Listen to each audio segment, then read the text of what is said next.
Brasil. Olha, eu já tenho uma entrevista importantíssima a realizar aqui do outro lado da tela. Eu já apresento aqui a nossa entrevistada que vai conversar conosco. Eu me refiro à auditora fiscal aposentada e coordenadora nacional da Auditoria Cidadã da Dívida, Maria Lúcia Fatorelli. Maria Lúcia, bom dia. Bom dia, Anderson. Um prazer estar aqui com você e com toda a equipe maravilhosa aí do Faixa Livre, todos os seguidores também de vocês. Gratidão.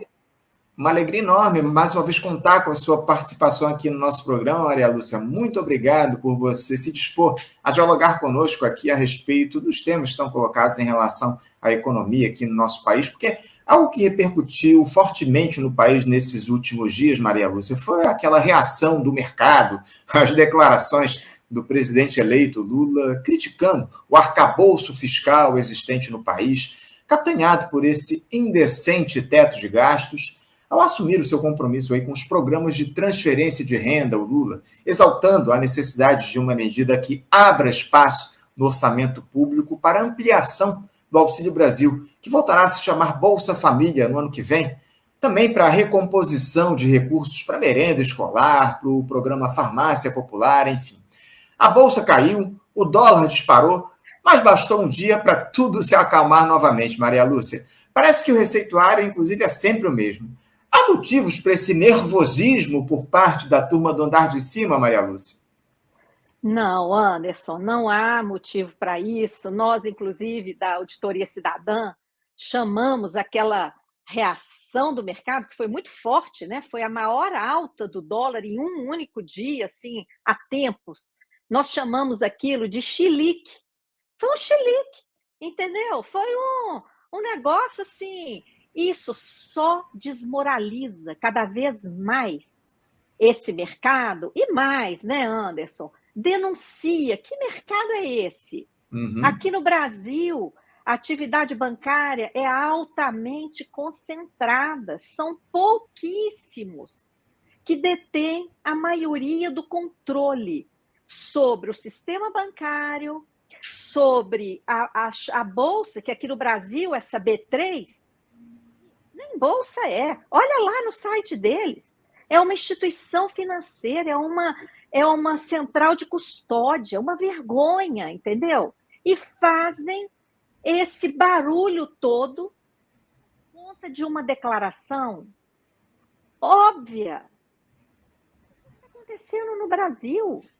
Olha o aumento da pobreza. Nós voltamos ao mapa da fome. Olha a quantidade de gente jogada na rua, famílias. Não são aventureiros que decidiram largar tudo e ter uma experiência na rua, não. São trabalhadores e trabalhadoras que ficaram desempregados com essa recessão brutal aí, produzida pelo Banco Central. Inclusive, Anderson, vou pedir às pessoas, quem não assistiu a nossa live de segunda-feira, assistam.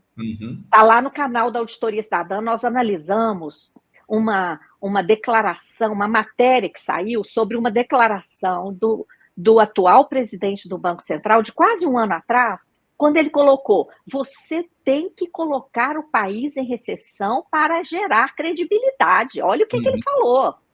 E aí, ele realmente colocou o país em recessão, disparando o juro do jeito que disparou, gerando escassez de moeda para remunerar diariamente aos bancos. Então, assim, o presidente Lula foi eleito. Essa eleição, a gente tem que reconhecer, foi apertada. A diferença de votos foi pequena, o país está dividido, mas a maioria venceu. E a maioria que venceu quer um governo diferente. Não concorda com o que está aí atualmente. Não é? Muita gente aí está argumentando, né? A maioria foi pipe, não está com essa força toda. Está sim, gente. Foi a maior presença de urnas que nós já tivemos nas últimas eleições. Em todas as eleições, foi a maior presença. Então, assim, venceu a maioria, venceu esse projeto. A declaração do presidente Lula foi óbvia, né, Anderson? Quem é que está de acordo em deixar tantos brasileiros e brasileiras passando fome? E mais, foi um erro do atual governo em não prever no orçamento 2023 a continuidade desse benefício. Ou de uma hora para outra, o chamado Auxílio Brasil que está sendo pago agora, um reconhecimento do Congresso, do Executivo, de todos os poderes, de que tem que dar esse apoio para essa parcela da população brasileira que está completamente abandonada. Como é que dia 31 de dezembro essa necessidade iria desaparecer? Claro que não, isso já tinha que estar previsto no orçamento 2023. Não houve essa previsão, foi um erro, e agora, fazendo todo esse discurso, essa pressão, esse chilique, para colocar o novo governo de joelhos, para tentar dobrar o governo eleito legitimamente, para que ele continue dando ao mercado tudo que ele quer e não faça políticas públicas que, no caso aí, é praticamente, a maior parte disso aí é continuidade do pouco que já está acontecendo, não é nada extraordinário, não é? Então, foi realmente assim, Anderson, essa reação do mercado que você comentou, serviu para descancarar a concentração do mercado financeiro no Brasil e a sua falta de responsabilidade social. A sua atitude, como essa declaração também do Banco Central, de colocar o país em recessão e querer o seu, porque quando o país está em recessão, o juro não para de ser pago, pelo contrário, o Banco Central disparou o juro, aumentou a benesse dos bancos, não é? Então, isso é que precisa, a população toda precisa entender isso e não cair nesses discursos que estão sendo feitos aí, que o governo eleito já chegou querendo descumprir regra que nunca deveria ter sido aprovada, esse famigerado teto de gastos.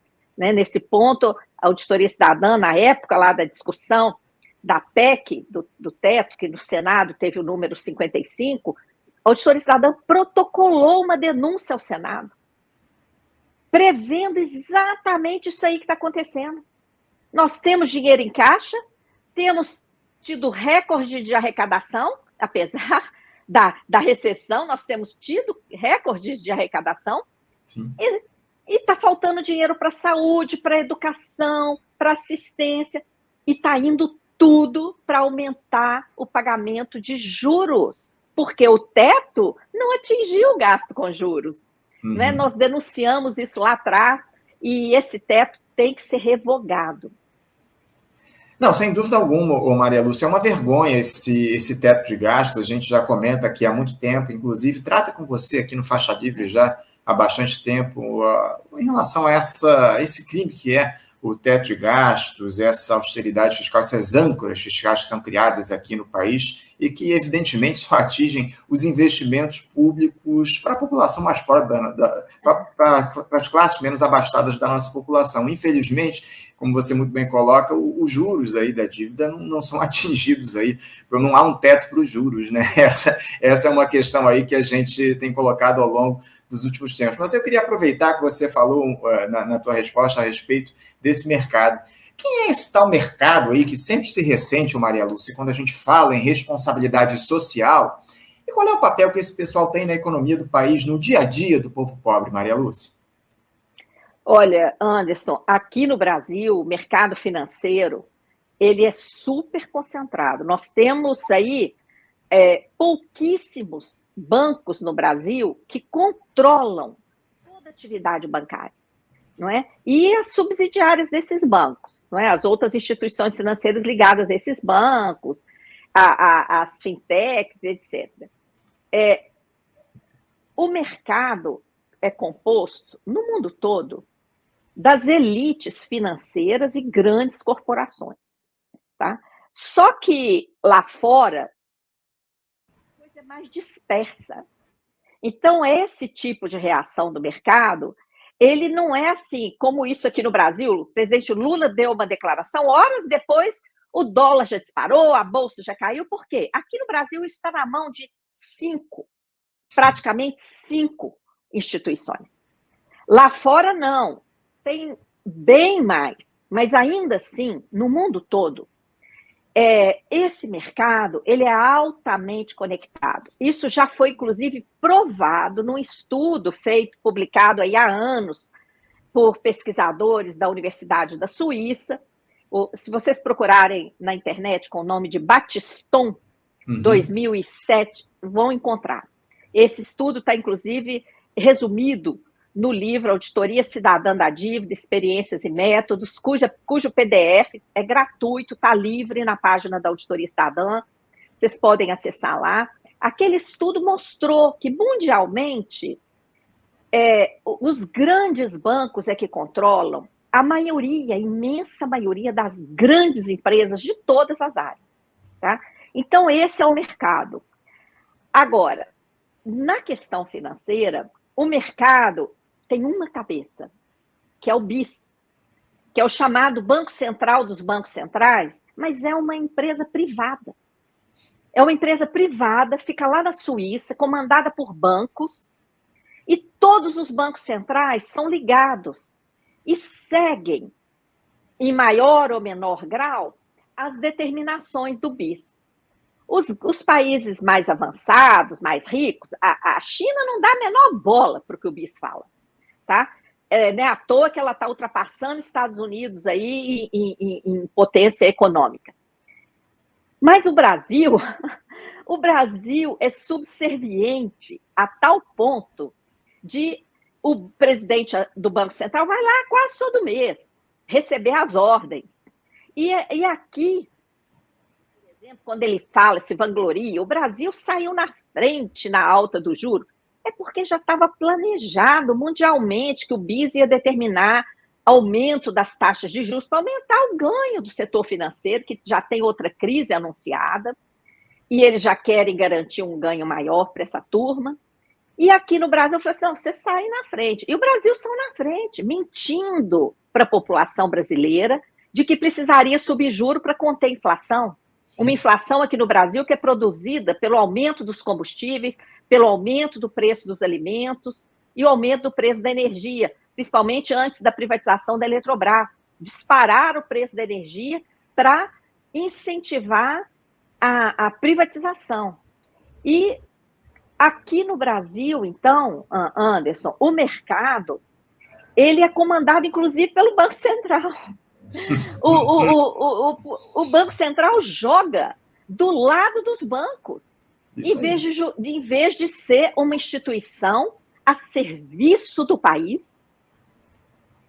O Banco Central tem sido uma correia de transmissão de recursos públicos para bancos, através da elevação extorsiva da alta de juros. Olha, Selic a quase 14%, que escândalo! Que roubo, entendeu? E, além disso, 1,250 trilhões retidos lá no Banco Central, dinheiro da sociedade que está depositado nos bancos e que deveria estar circulando na economia por meio de empréstimo a juro baixo, para que principalmente as pequenas e médias empresas são as que mais geram emprego, tivessem acesso a crédito, pudessem ampliar seus negócios, contratar mais gente, produzir mais, e as pessoas contratadas, empregadas, pudessem consumir, e tudo isso refletir de forma positiva na economia, inclusive nos cofres públicos, porque quando a economia gira, a arrecadação aumenta. Aqui é o contrário, né, Anderson? O Banco Central enxuga esse dinheiro da população, que está depositado ou aplicado nos bancos, e remunera os bancos diariamente, produzindo uma elevação da taxa de juros de mercado. Por quê? Se o banco tem lá a remuneração diária garantida pelo Banco Central, que ele não perde nem um minuto, para que ele vai ter toda uma estrutura para emprestar para a sociedade a juro baixo? Ele vai preferir aquela remuneração lá que ele recebe sem esforço algum, paga pelo Banco Central, ainda mais quando o juro está alto, como agora a Selic está extorsiva, né? Então, o Brasil está do avesso, entendeu? Nós temos que sair desse avesso. Nós temos tudo. Só essa operação, Anderson, só essa operação, se o Banco Central parar com esse enxugamento, que atualmente está 1 trilhão 250 bilhões, mas já chegou a 1 trilhão e 700, em plena pandemia, lá em setembro de 2020. Isso está explicado numa sequência de capítulos de uma novela que nós lançamos lá em 2020, chama Assalto aos Cofres Públicos. A entrevista que é rápida, quem quiser ver mais dados, mais detalhes, pode acessar lá na página da Auditoria Cidadã. Tem 6 capítulos lá. Assalto aos cofres públicos. Só essa operação de remuneração da sobra de caixa dos bancos modificaria completamente a economia brasileira, destravaria a economia brasileira. Não é? E, junto com isso, tem que colocar limite nos juros no Brasil. Nós estamos com essa campanha aí, inclusive agradecemos o Faixa Livre, que volta e meia fala dessa campanha que todo o povo brasileiro tem que tomar conhecimento. O juro no Brasil, gente, tem que ter limite, porque a ganância do mercado não tem limite, não. Não, então, o limite tem que estar na lei, né, Anderson? Não, sem dúvida alguma, Maria Lúcia. Infelizmente, aqui no país só há tetos para investimentos públicos. Para os juros não há qualquer tipo de limite. Lamentavelmente, o que a gente observa é um quadro de desgaste da nossa economia a partir dessas iniciativas que só favorecem a turma do andar de cima, o grande capital, como você muito bem traz aqui para a gente. Agora, você vê algum espaço, Maria Lúcia, para se fazer um enfrentamento a essas políticas de austeridade fiscal no seio de um governo de grande aliança, repleto de liberais, já na equipe de transição, Maria Lúcia? Há essa discussão em torno da tal da PEC da transição, que pode se chamar PEC dos pobres, pelo menos essa é a intenção do senador eleito, Wellington Dias, lá do Partido dos Trabalhadores, que lidera essa articulação visando retirar do orçamento público os recursos destinados ao Auxílio Brasil, que vai voltar a se chamar Bolsa Família. É possível fazer esse enfrentamento, Maria Lúcia, com a correlação de força que temos? Ô Anderson, eu sempre acredito que há. Caso contrário, então não adianta eleger ninguém diferente, é ou não é? Não é? Se não houver possibilidade de mudança, qual é o propósito dessa disputa eleitoral? Ter essa possibilidade de mudança, não é? E é preciso haver o enfrentamento e é preciso vir a público esclarecer para a sociedade. Porque é perfeitamente possível, como eu falei aqui. Por que o Banco Central está ali remunerando a sobra de caixa dos bancos, subindo o juro loucamente? Olha, só essa alta dos juros pelo Banco Central, de 2 para quase 14, representa mais de 410 bilhões de reais por ano. Por que os próprios representantes do governo não falam isso? Se a gente não fizer o contraponto, entendeu? Ficar caladinho em relação aos privilégios do mercado, em relação ao sistema da dívida, uma dívida totalmente legítima, como a Auditoria Cidadã tem dito, mas não só a Auditoria Cidadã, o Tribunal de Contas da União já falou ao Senado que a dívida interna, que está agora em 7 trilhões e meio, não tem contrapartida em investimentos no Brasil. Então, qual que é a contrapartida dela? O Banco Central respondeu. Tem um gráfico nosso, Anderson, que está reproduzido em várias palestras e vários artigos, que a gente fez um gráfico com dados do Banco Central, que mostram que o volume da dívida líquida é menor do que o volume dos juros nominais acumulados ao longo do tempo. O que significa isso? Que é uma dívida de juro sobre juro. E como é que o juro está acima do estoque da dívida líquida? Economia, todo superávit primário, tudo que a gente arrecadou com privatizações, tudo isso foi para pagar a dívida. Entendeu? Então, assim, o gasto com juro é acima da dívida líquida. Essa parte que está acima é o que já foi pago com o superávit, com a sobra aí do teto de gastos, né? Porque o teto de gastos segurou os investimentos em saúde, educação e etc. Para onde foi a sobra? Para esse pagamento de juros. Então, tem que fazer o contraponto. Quando vier um ataque desse do mercado, fala, não, peraí, esse governo foi eleito para fazer diferente, tem espaço para isso. Nós vamos enfrentar isso. Por isso que, durante o processo eleitoral, nós elaboramos carta aos parlamentares, depois das eleições, elaboramos outro documento, pautas urgentes a serem enfrentadas. Porque se não enfrentar essas pautas, se não enfrentar o sistema da dívida, essa política monetária suicida do Banco Central, vai ficar nisso aí, pires na mão, e não vai mudar. E não vai conseguir mudar. Não é? Tem que ter coragem, tem que ter consciência, ou seja, tem que saber que tem jeito. Agora, se ficar nomeando só gente do próprio mercado lá, é claro que eles vão puxar a sardinha para o lado deles, não é? Como sempre. Então, Lula já teve experiência de 2 governos, não é?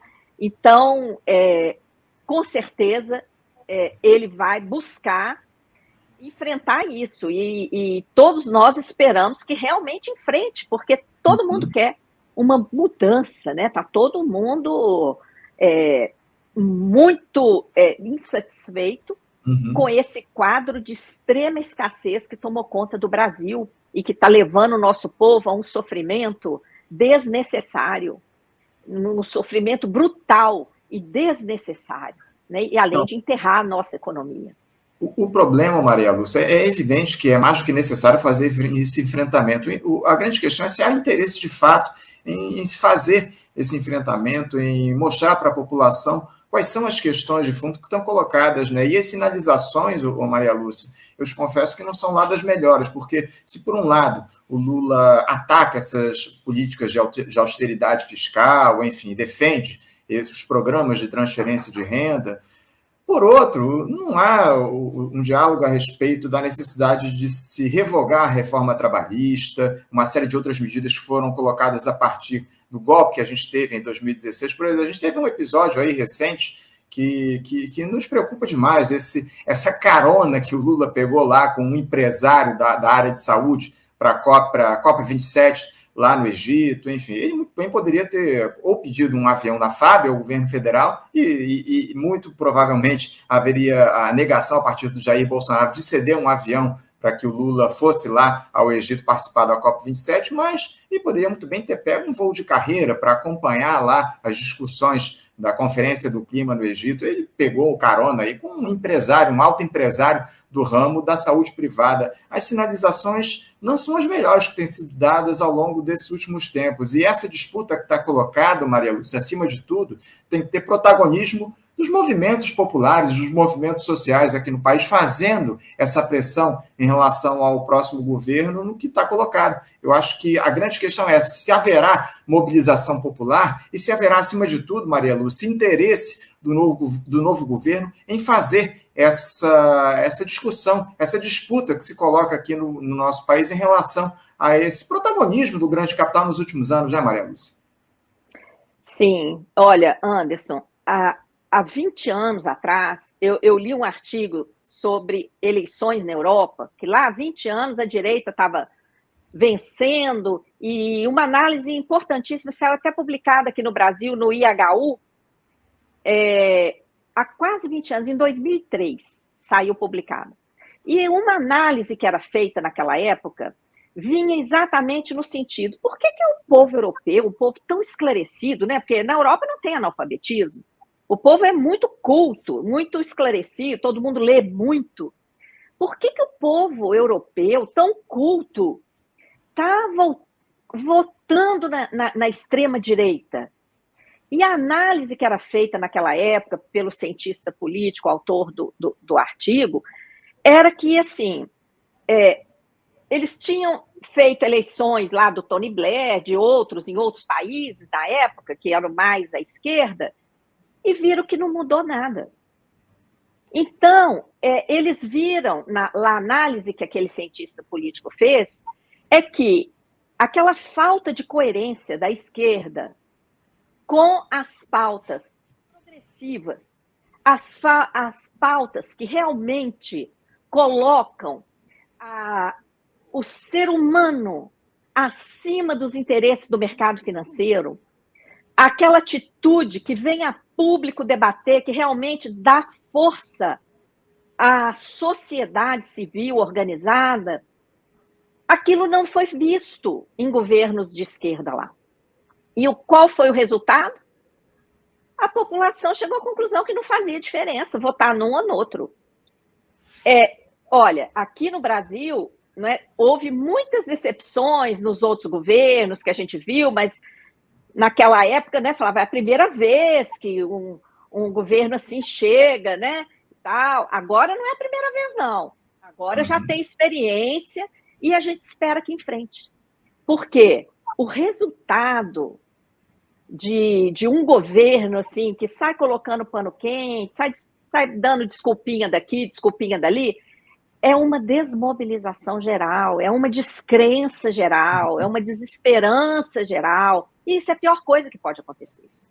Então, nós da Auditoria Cidadã estamos fazendo a nossa parte, Anderson. Sempre estivemos mobilizados, sempre estivemos analisando os dados, seja lá quem quer que esteja no poder. Nossa história já acumula 22 anos, não é?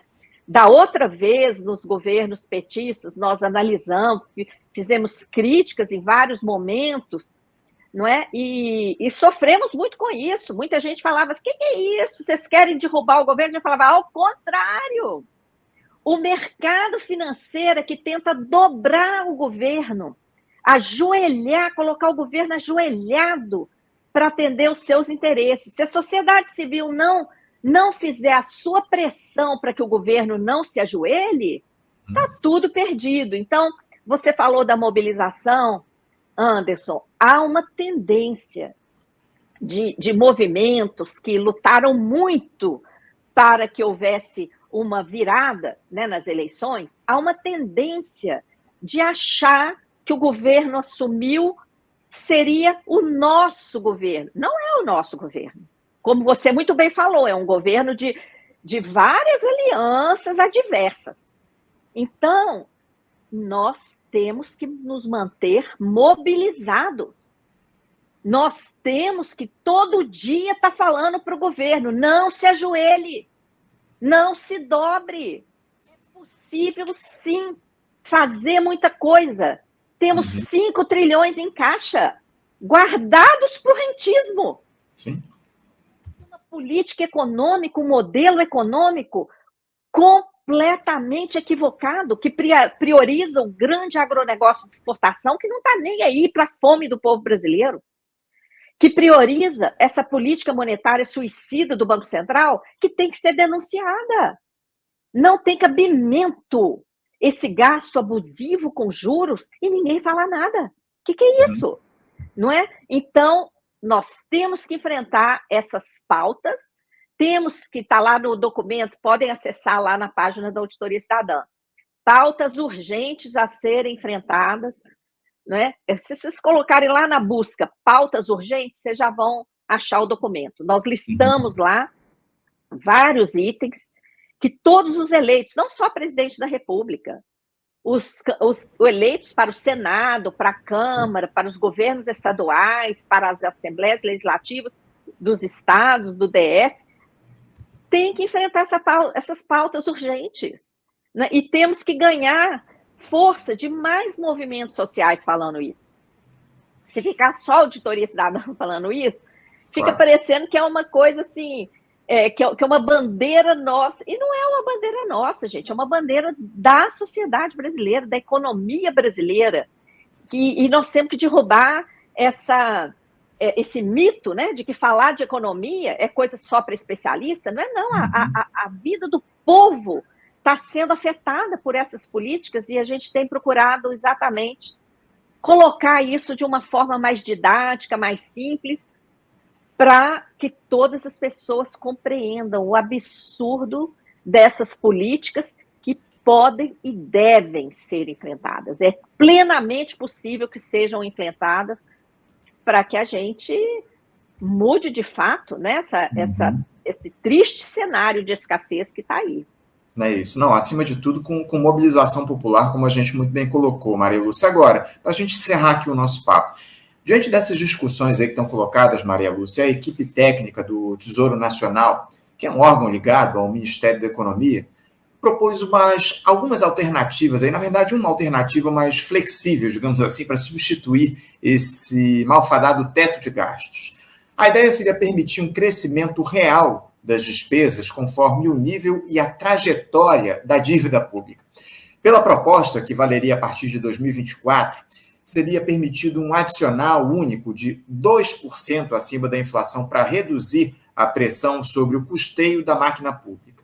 Já de 2025 para frente, a regra seria a seguinte: caso haja uma trajetória de redução da dívida, a despesa poderia avançar de 0,5% a 2% da inflação. Agora, se a dívida crescer, esse avanço ficaria restrito entre 0% e 1%. Eu vou te perguntar só por obrigação de ofício, Maria Lúcia, como é que você observa essa proposta do Tesouro Nacional que atrela a ampliação dos investimentos públicos à trajetória da dívida da União? Só para lembrar, a dívida pública do país atingiu, no mês de setembro, 77,1% do Produto Interno Bruto. A palavra é sua, Maria Lúcia. Olha, Anderson, como você disse aí, qual é a alma dessa proposta? A alma dela é a trajetória da dívida pública. O que é a trajetória da dívida pública? Se a dívida crescer, não vai ter nada para investimento social. Porque, peraí, entre até 0,1%, como é que tem coragem de fazer uma proposta dessa, gente? Sabe? Isso aí é aquela pessoa assim que está com o bolso de milhões, ela tem milhões no bolso dela, que os bolsos estão estufados de notas assim. Aí tem aquela multidão de mendigos, ela vai lá e tira 1 centavo e fala: toma aqui. Essa proposta é isso, entendeu? É um negócio assim que dá nojo, A pergunta que tem que ser feita é: que dívida é essa? Que está aí com esse privilégio todo, que vai estar metendo a mão em mais de 50% do orçamento federal. Que dívida é essa?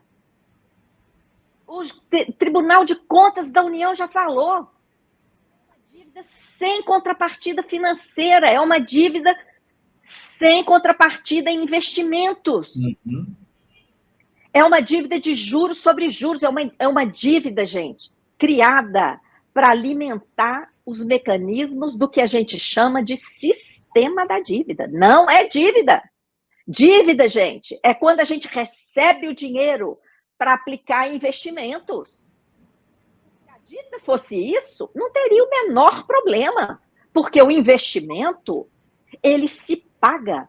O investimento gera a sustentabilidade da própria dívida, porque o investimento gera crescimento econômico, gera emprego, gera renda, gera desenvolvimento, e tudo isso gera arrecadação, gera emprego, e a dívida se paga, porque tudo isso gera arrecadação tributária. Agora, uma dívida para alimentar a sobra de caixa dos bancos, para cobrir prejuízo do Banco Central, inclusive com os escandalosos swap, naquele chilique do mercado lá, quanto que o Banco Central pagou na diferença do dólar, gente? Sigilo. Mas esse gasto vai para a conta da dívida.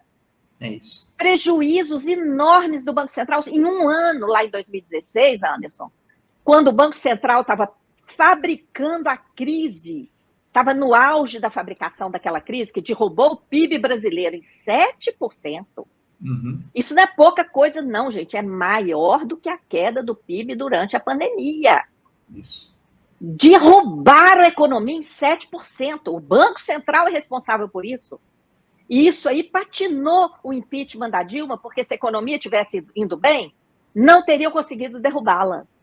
E ali naquele momento, o Banco Central teve um prejuízo em um ano de 250 bilhões de reais. Ninguém falou nisso, não teve chilique nenhum, porque esse dinheiro foi todo para o mercado. Então, assim, antes de falar de trajetória de dívida, tem que ver que dívida. Que dívida é essa? Por isso, Anderson, que eu fico assim, repetindo. Se não enfrentar o sistema da dívida, nós estamos encurralados. O novo governo está encurralado. Vai continuar fazendo o que sempre foi feito. E vai ter o espaço aí dessa migalha que querem dar. Entendeu? Não tem saída, não é? Então, agora, enfrenta o sistema da dívida. Começa a questionar, peraí, a primeira coisa que o presidente Lula tinha que fazer é uma auditoria. Fala, peraí, eu quero saber que dívida é essa que está caindo no meu colo. Ou ele vai deixar essa dívida toda cair no colo dele e amarrar o governo dele. É uma opção que ele tem. Né? E que a equipe dele tem responsabilidade sobre isso.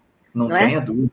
Não tenha dúvida. Não, muitas questões, muitos desafios estão colocados aí para o próximo período, Maria Lúcia. A gente tem estabelecido esse debate já há bastante tempo em relação à dívida no nosso país e, acima de tudo, a gente conta contigo para continuar mantendo esse debate ao longo dos próximos meses, dos próximos anos. Eu te agradeço muito, Maria Lúcia, a tua participação mais uma vez conosco aqui no Faixa Livre, nos ajudando a entender um pouquinho a respeito dessa tragédia que é a trajetória da dívida pública aqui no nosso país. Lamentavelmente, é uma disputa, um tema que você traz já há bastante tempo, liderando a Auditoria Cidadã da Dívida, e a gente espera que o governo Lula traga esse tema à pauta a partir de janeiro de 2023 e coloque aí os pingos nos is em relação ao que está colocado, ao que de fato se dá aqui no país, esse privilégio da turma do andar de cima que ganha de todas as formas aqui no nosso país. Infelizmente, a gente não observa um enfrentamento a esses privilégios e é o que a gente espera que se dê a partir de janeiro de 2023. Maria Lúcia Fatorelli, muito obrigado mais uma vez por conversar aqui conosco no Faixa Livre.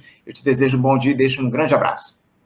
Exatamente, Anderson. Eu que agradeço, viu? Deixo um abraço forte também para você, todos os seguidores aqui do Faixa Livre.